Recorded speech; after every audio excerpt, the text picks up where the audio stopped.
Salam jumpa lagi di pembelajaran jarak jauh bersama saya Pak Eman, guru PPKN Anda. Semoga menemukan kalian semua dalam keadaan sehat walafiat serta tak kurang satu apapun. Tetap jaga kesehatan, patuhi protokol COVID-19.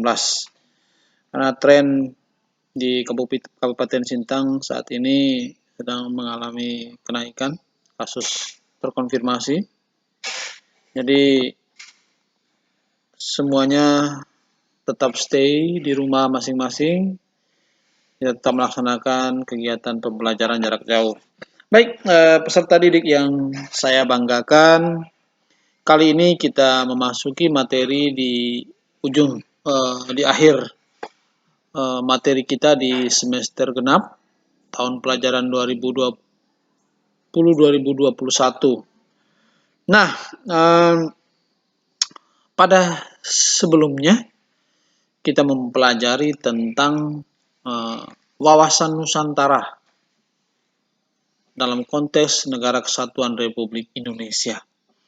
Nah, pada materi di bab akhir ini, bab 11, masih ada tambahan materi di mana pada kesempatan ini, jadi kita akan mempelajari materinya tentang Astagatra, wawasan Nusantara. Baik peserta didik, diharapkan kalian bisa mengikuti kegiatan pembelajaran ini dengan menggunakan aplikasi Google Classroom, ya, supaya semua tugas atau materi pembelajaran, video pembelajaran yang Bapak share, Bapak sampaikan, ini bermanfaat. Nah, selain saya menyampaikan materi pembelajaran melalui video, kita juga akan melaksanakan kegiatan pembelajaran melalui live streaming. Nah, mengapa? Karena dengan ada kekurangan, misalnya kesulitan jaringan di daerah-daerah tertentu, yang begitu pembelajaran selesai pula. Tetapi dengan video yang sebelumnya saya rekam dan saya muat di YouTube, akan saya share linknya, kapanpun Anda bisa menonton, ya, kapanpun Anda bisa mengerjakan tugas yang saya sampaikan. Namun tidak salahlah sesekali saya akan melaksanakan kegiatan pembelajaran secara live, ya, untuk mengetahui partisipasi dan kehadiran Anda, ya. Karena mata pelajaran PPKN ini paralel, kelas 10 semua, dari 10 TKJ sampai 10 ATPH semuanya yang saya tangani. Jadi begitu saya sampaikan materi satu kali saja, semuanya bisa tersampaikan. Oke, itulah tujuan mengapa video pembelajaran ini penting saya sampaikan kepada kalian, ya. Jangan lupa bahwa setiap mengikuti kegiatan pembelajaran pada classroom, Anda wajib mengabsen, ya, sebagai bukti kehadiran keterlibatan Anda pada kegiatan pembelajaran dari hari ke hari. Oke, kita yang materi yang berikutnya adalah Astagatra, wawasan Nusantara. Yang pertama sekali adalah aspek Trigatra. Kalau Tri itu dikenal dengan 3, ya. Trigatra merupakan aspek alamiah yang melekat pada suatu negara. Aspek alamiah, alam. Sebuah negara, keberadaan itu ada aspek yang melekat dalam dirinya, yaitu dikenal dengan Trigatra. Yang pertama adalah aspek geografi atau geografis. Nah, kalau dilihat secara geografi, bentuk negara Indonesia itu adalah terdiri dari negara kepulauan.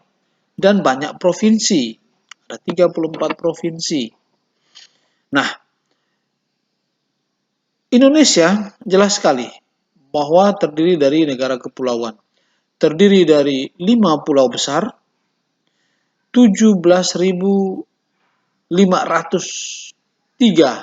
pulau kecil.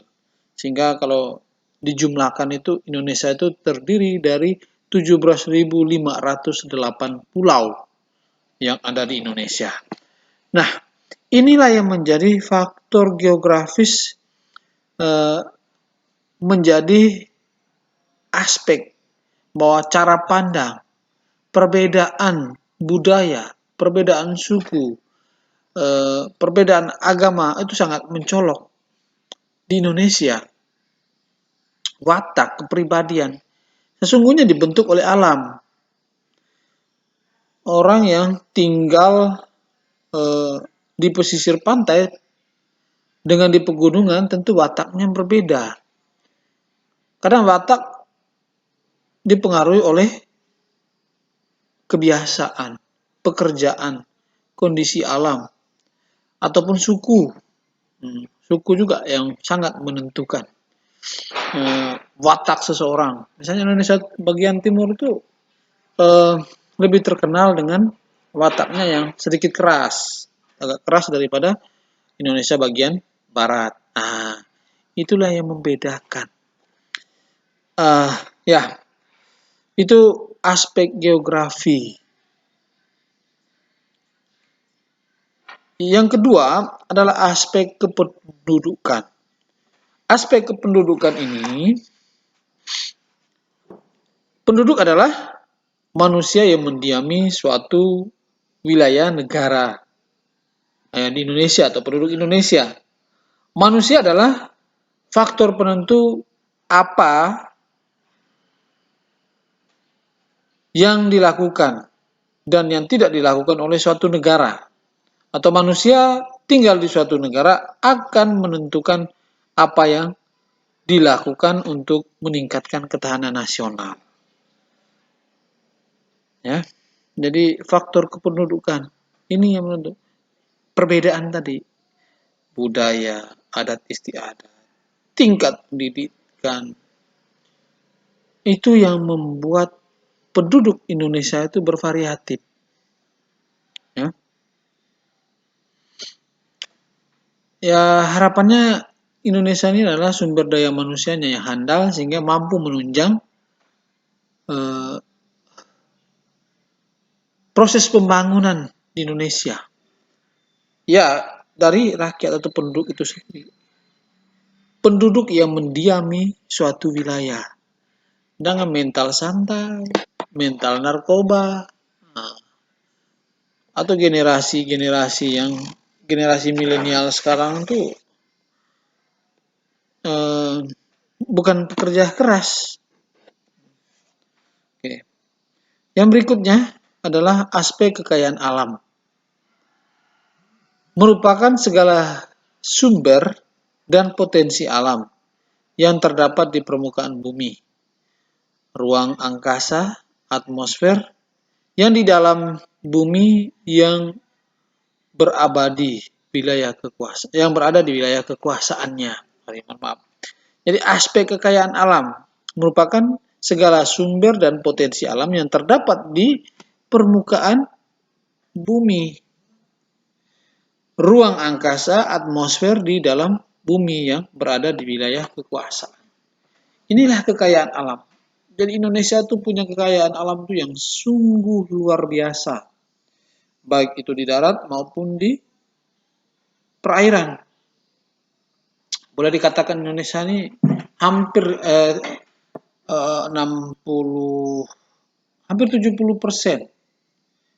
itu wilayah teritorial Indonesia itu adalah perairan.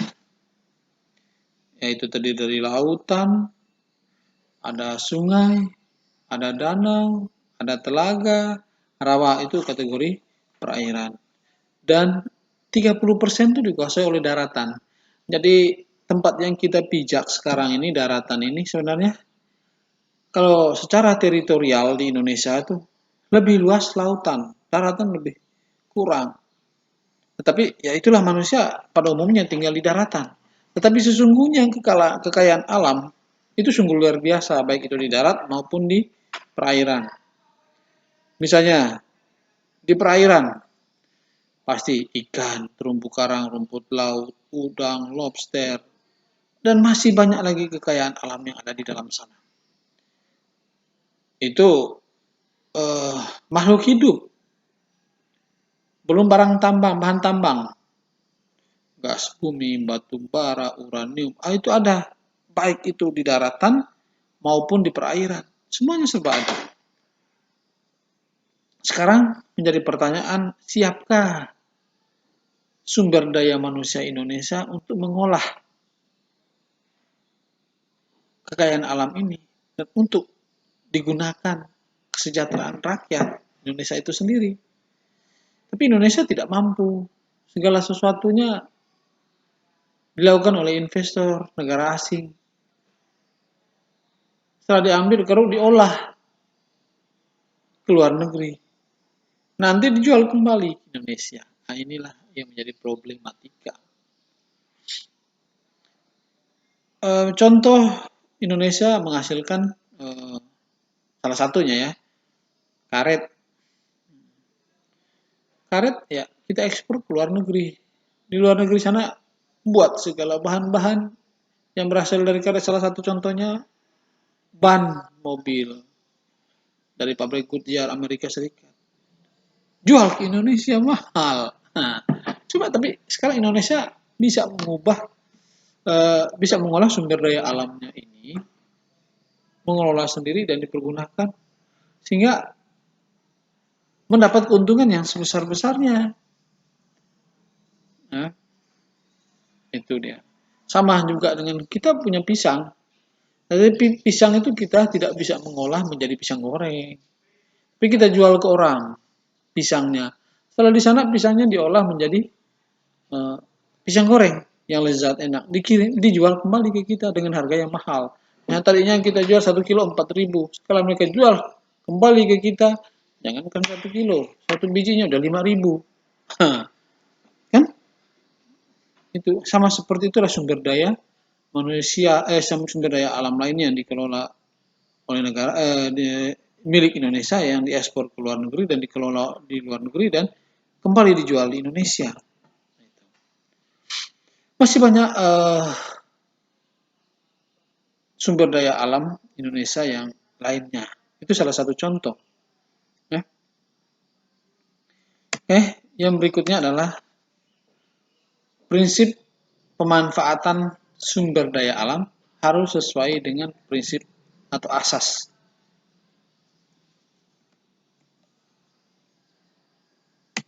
Yang pertama adalah asas maksimal. Artinya sumber daya alam harus dikelola atau dimanfaatkan secara maksimal demi kepentingan bersama dan kesejahteraan masyarakat. Itu dia. Apapun sumber daya alam yang dimiliki di Indonesia sudah sesuai dengan pasal 33 bumi, air dan kekayaan alam di Indonesia itu dikuasai oleh negara dan dipergunakan untuk kemakmuran bersama. Dimanfaatkan. Ya, jangan sampai terkesan satu kenyang 1000 kelaparan. Itulah asas yang pertama ketika kita mengolah, memanfaatkan sumber daya alam. Asas maksimal. Mengolah dan memanfaatkan secara maksimal. Asas lestari, artinya pengelolaan dan pemanfaatan sumber daya alam harus bijaksana dengan memperhatikan keseimbangan alam dan kelestarian lingkungan. Contoh, ini salah satu nih ya, sumber daya alam kita. Katakan ikan di sungai, di laut. Ketika musim kemarau, air sudah mulai surut, kita banyak dapat ikan. Banyak sekali. Contoh tahun ini di awal-awal bulan Januari, Februari itu, aduh, luar biasa masyarakat Sintang tuh menikmati sumber daya alam di air, ikan luar biasa. Tetapi ada juga manusia yang merusak alam itu sendiri. Nah, ikan, pergilah dia beli potas, ditubahnya mati semua ikan, baik itu besar maupun kecil, ya kan? Mati semua. Lalu nanti mencari ikan susah. Dan ikan yang ketika diracuni seperti itu, ketika kita konsumsi, ikut merusak organ-organ vital kita, dan pada hati, jantung, ginjal, dan lain-lain. Itulah kadang kita berpikir, itulah keserakahan manusia tidak mau melestarikan. Ya, ada penambang emas tanpa izin. Kadang ya merusak alam. Ya, pasti alamnya rusak. Tanah yang sudah sudah di orang kerja untuk sedot emas, ya, dia tidak akan pulih 100%. 80% pun nggak bisa. Tidak bisa dikelola dengan baik lagi lahan tersebut. Inilah yang menjadi masalah. Kita diwarisi, diberikan Tuhan kekayaan alam yang begitu limpah, tanah, tapi kita rusak. Diberi ikan, dikasih tubah, mati semua. Kasih potas, mati semua. Menyedihkan. Inilah. Hutan dibabat, ditebang sembarangan, tanah longsor, banjir besar, kemarau mendadak. Nah, tuh. Yang berikutnya adalah sumber daya saing. Asas berdaya saing artinya bahwa hasil pengolahan sumber daya alam harus dapat memaksimalkan potensi masyarakat untuk menghasilkan produk-produk yang berdaya saing tinggi. Artinya ya barang kita tuh kualitasnya nggak buru-buru amat lah. Misalnya ban tadi ya kita gunakan ya, paling tidak mampu bertahan 6 bulan atau 1 tahun. Tapi kalau kita pakainya 3 bulan dah bocor, ya itu berarti kan kualitasnya rendah. Tapi kadang kita nih dari petani juga kadang ada oknum-oknum tertentu, ya mumpung karetnya lagi mahal, kulat kita tuh dikasih dengan pasir di dalam biar berat. Nah itu kita terjebak. Ketika kita menjual dengan harga yang menjual dengan kualitas yang murahan, nanti kita juga disuguhkan bahan mobil nih. Ini karena karet mereka yang makan ore itu campur pasir. Nah itu dia. Jadi itu persaingan yang tidak sehat. Maunya untung, tapi merugikan orang lain. Nah itulah. Jadi memanfaatkan sumber daya alam itu harus berdaya saing. Bersaing secara mutu dan kualitas. Ya. Oke, kita lanjut. Yang kedua adalah aspek pancagatra. Tadi aspek trigatra. Sekarang aspek pancagatra. Panca itu ada 5 ya. Aspek yang pertama ideologi. Ideologi adalah satu hal yang prinsip pengarah dan jadikan dasar. Ideologi Pancasila. Jadi yang pertama adalah aspek ideologi. Ideologi yang menjadi dasar pijakan kita untuk melakukan segala sesuatu. Yang kedua adalah aspek politik, merupakan suatu kekuasaan untuk mengambil keputusan tertentu dalam suatu pemerintahan. Kalau posisi presiden mengambil sebuah kebijakan itu tetap didukung, harus ada kerjasama dengan DPR. Balance, ya. Keputusan yang diambil dan mendapat dukungan dari rakyat juga harus seimbang. Jangan keputusan yang diambil tetapi mendapat penolakan. Itu kan nggak balance. Itu kan jadi kacau. Yang ketiga adalah aspek ekonomi. Segala kegiatan pemerintahan dan masyarakat di dalam pengelolaan faktor produksi yaitu bumi, sumber alam, tenaga kerja, modal, teknologi, dan manajemen di dalam produksi itu sendiri. Aspek ekonomi. Jadi semua kita ini kan bekerja ini itu dan lain sebagainya itu kan karena memikirkan tentang aspek ekonomi supaya menjadi ekonomi mapan lah kira-kira.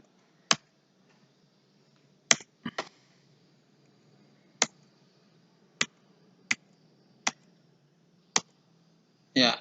Yang keempat adalah aspek sosial budaya adalah kondisi dinamik bangsa Indonesia yang berisi keuletan dan ketangguhan yang mengandung kemampuan mengembangkan kekuatan nasional dalam menghadapi dan mengatasi segala tantangan. Inilah sosial budaya. Kita mampu menjawab tantangan. Kita mampu melewati segala tantangan. Dalam namanya hidup di dunia ini kan banyak problem. Menggunakan HP secara baik dan benar. Mampu kita menghadapi perkembangan teknologi. Nah, tapi kalau ketika orang tidak mampu, dia akan terjerumus dalam perkembangan teknologi itu sendiri. Kasus pemerkosaan, banyak orang gangguan jiwa hanya karena menggunakan handphone berlebihan, ya, main game, ya. Sekarang rumah sakit jiwa itu banyak menampung kaum muda yang kecanduan terhadap game-game online. Oke, yang berikutnya adalah aspek pertahanan dan keamanan. Adalah kondisi daya tangkal bangsa yang dilandasi kesadaran bela negara. Seluruh rakyat yang mengandung kemampuan memelihara stabilitas pertahanan dan keamanan yang dinamis. Nah, itu adalah aspek yang terakhir, pertahanan. Siap bela negara? Siap. Karena bela negara itu sudah diatur di dalam undang-undang. Menjadi sebuah hak dan kewajiban. Bela negara ya. Ingat, bela negara itu bukan sebuah hak, tetapi adalah sebuah hak dan kewajiban. Ya. Wajib. Wajib artinya mau tidak mau harus mau. Nah, itulah kira-kira materi kita yang dipelajari pada hari ini. Kalau ada yang kurang jelas, silakan bertanya nanti kita di dalam forum classroom. Ya, gitu. Kalau ada yang kurang jelas, silakan. Dan setelah materi ini kita sampaikan, Bapak akan menyiapkan soal latihan maupun ulangan penilaian harian atau ulangan harian yang nanti untuk persiapan pas semester genap. Tentu semua komponen-komponen tugas, pas, dan mid semester atau PTS maupun penilaian harian itu akan menjadi komponen untuk nilai raport Anda di semester genap. Oke, tetap jaga kesehatan, patuhi protokol COVID-19, jaga jarak, cuci tangan, dan menggunakan masker. Jaga jarak, ya. Social distancing, ya. Tuh, yang pentingnya. Oke, SMK bisa, SMK hebat.